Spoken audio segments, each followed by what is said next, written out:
নবনিযুক্ত মাননীয় প্রধানমন্ত্রীর শপথ পাঠ পরিচালনা করার জন্য রাষ্ট্রপতি মহোদয়কে বিনীত অনুরোধ জানাচ্ছি। বিসমিল্লাহির রহমানির রহিম। বিসমিল্লাহির রহমানির রহিম।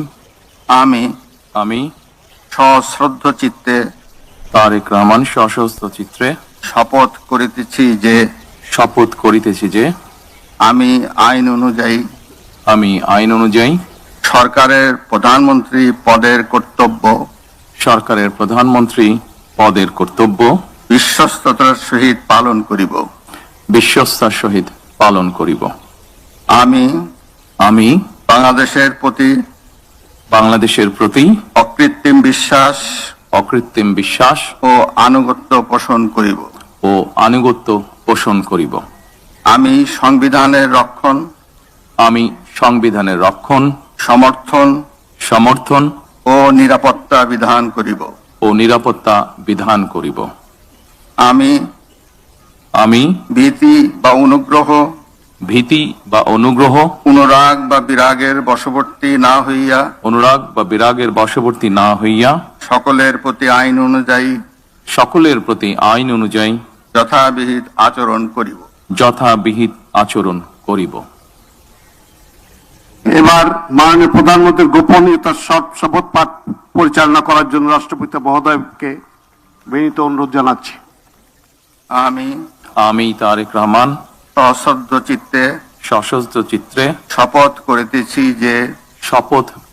যে সরকারের প্রধানমন্ত্রী রূপে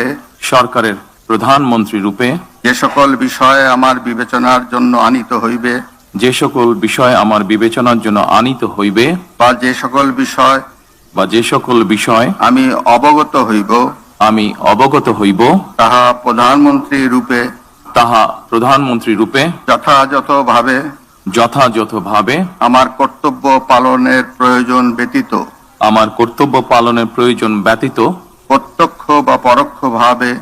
প্রত্যক্ষ বা পরোক্ষভাবে কোনো ব্যক্তিকে জ্ঞাপন করিব না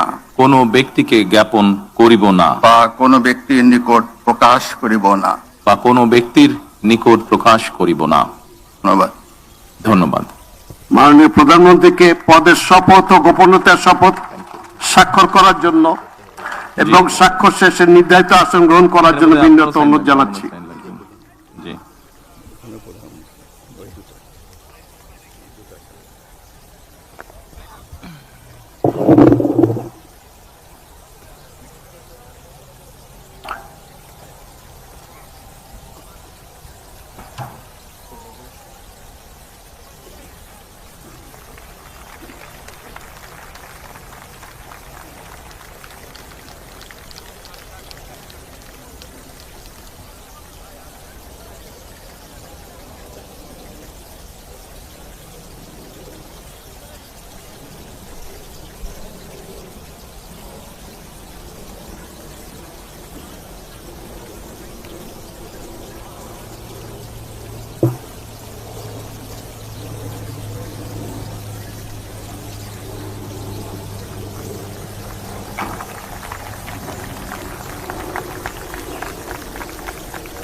দুইটাই